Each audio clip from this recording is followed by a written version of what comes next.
So besides my two parents that I love very much, I think the person that has had the most impact on me and the most influence on me as a person and as a guitar player and musician, it's got to be Buddy Guy. And here are the 5 things that Buddy Guy has taught me over the years. Buddy taught me so many things in my life and career, but one of the most important things has been for me, like, he's always been an advocate for whether you're feeling terrible that day or feeling great. I mean, I watched him feel terrible. Like, he lost his brother on a tour that I was on, and I remember he was feeling so blue and so obviously sad before the show. And he came out there and walked on stage, and you wouldn't know that his brother had just passed away. We are, as artists, we're entertainers, you know, and people are paying for a ticket to come see us. And part of the job that we have is to go out there and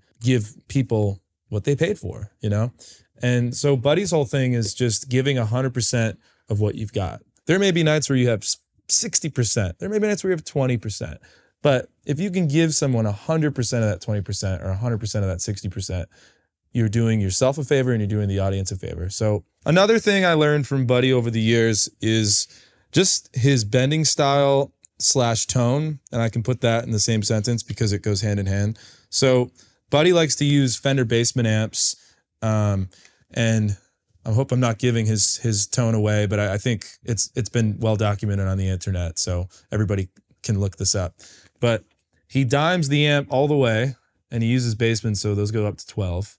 So he dimes 2 of those at the same time to 12. The bass, 0. Treble, 12. Everything else, 12. Presence, 12.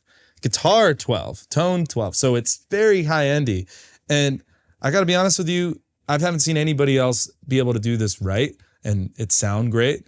But for some reason, when he does it, and it's all in, like I say, it's always in like the hands of the player. He just makes it work. I mean, so I'll try. I mean, you know, I can't. I'll do my best Buddy Guy impersonation, but I'm not sure if it's good or not. But so say if you're in like the key of E, playing like a 1-4-5, and this is kind of his bending style, right? So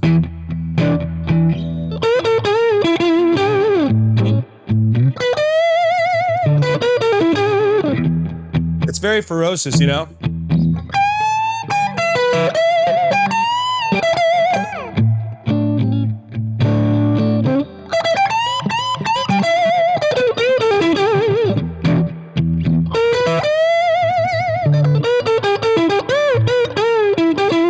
That's another Buddy Guy thing.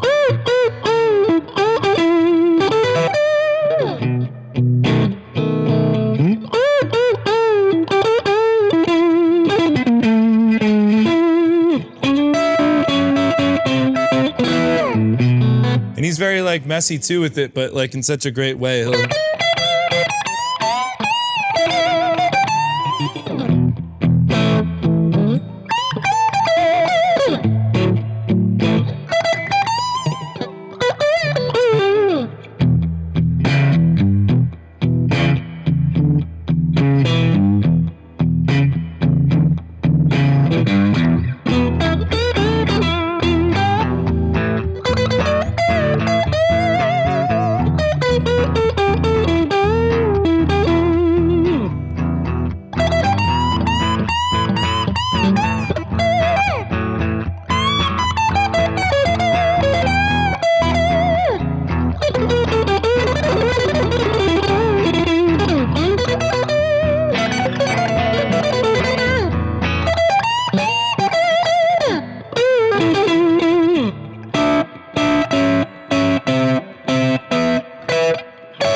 And also, too, I want to mention, too, Buddy plays in the 4th position. So if you're playing a Strat, he plays the 4th position. Sometimes he'll play the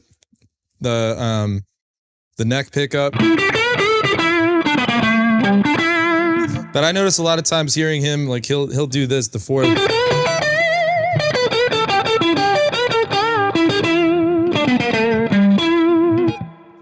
Yeah, and like again, like this sort of bending thing. I've seen a lot of people copy him, but I don't know anybody before Buddy that was doing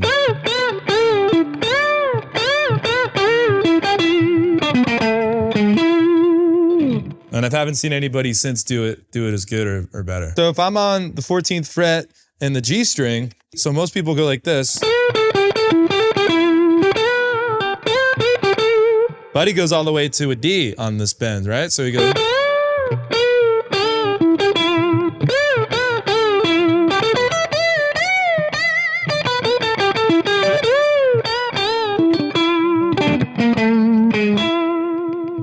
I'm also bending the 12th fret with my index finger too, as you can see it.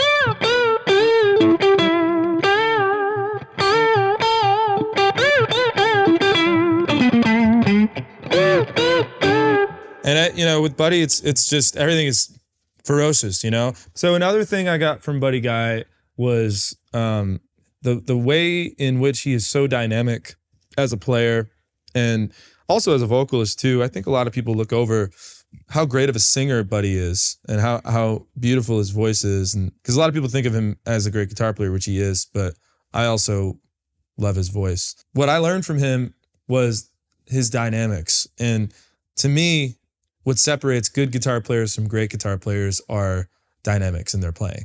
And Buddy, to me, is the master of being a dynamic guitar player because he can sound super loud, super high octane, you know, high volume. And then in a split second, he can sound like the quietest guy in the room. And that also coincides with how he interacts with the crowd because everybody is pretty much waiting on every last note because he is such a dynamic guitar player. Because, like I said, 1 minute it's...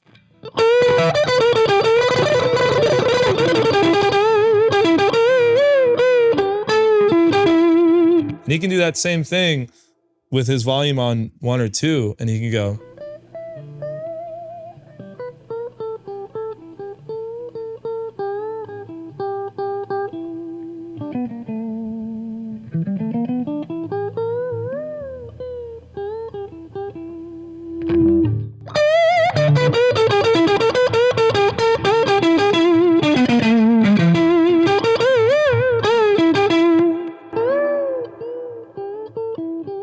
You know what I mean? So that's an example of like high, low, and like when there's no kind of like middle ground to that, to me, that's Buddy Guy.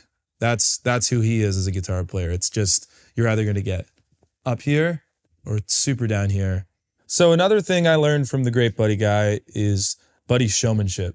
Now, if you've ever been to a Buddy Guy show, you know for a fact that he is one of the greatest showmen you'll ever see on stage playing this guitar. For me, watching Buddy over the years, I've watched him be so in touch with the crowd and so in touch with his fans on the stage, not just by his guitar playing and his singing, but as separate from that, just the way he showcases himself on a stage. I have never seen anybody command a stage as well as Buddy has. In the middle of a song, he'll go out, put his guitar like this, right? And his guitar tech will hand him a drumstick. And he'll be like playing the guitar like a violin, but then he'll start beating on the guitar. So he does this a lot with like, you know, this one. So the band will be playing Sunshine of Your Love by Cream, and he'll just go, and I can't even do it, but he'll just be like, because that's a cool song and everybody loves that song.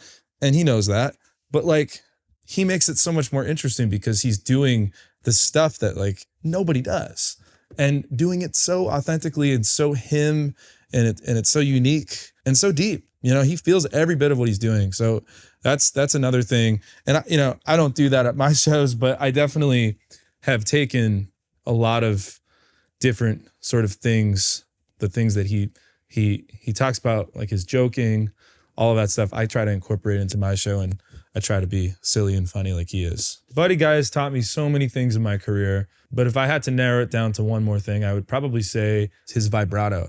And Buddy's vibrato is so unique in the sense that it is very fast, and I'll give you kind of an example of that. So like if you're in E, again, like just in blues thing, or like 1-4-5,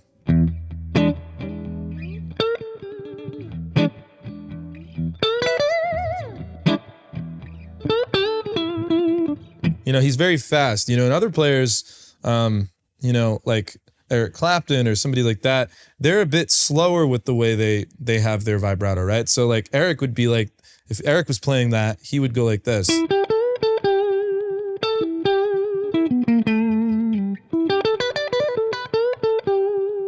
know, he's a bit slower and he kind of concentrates on this finger and he takes his hand. But Buddy is all like, yeah.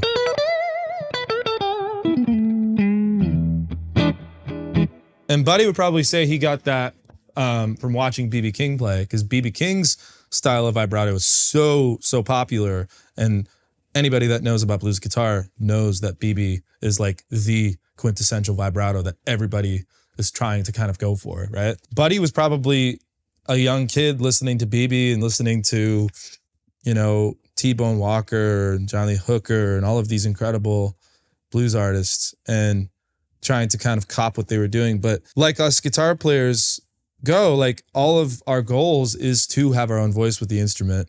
And I think accidentally Buddy probably found his voice through accidentally just trying to be playing like somebody else. And I think, you know, Buddy over the years said in interviews and said to me, like, he was trying to be a mix between Guitar Slim and B.B. King. So he wanted to act like Guitar Slim, because that's where Buddy got a lot of his showmanship from. There's a good guy named Guitar Slim, which famously had that song, The Things I Used to Do, which Stevie Ray Vaughan covered. So act like Guitar Slim and then sound like B.B. King.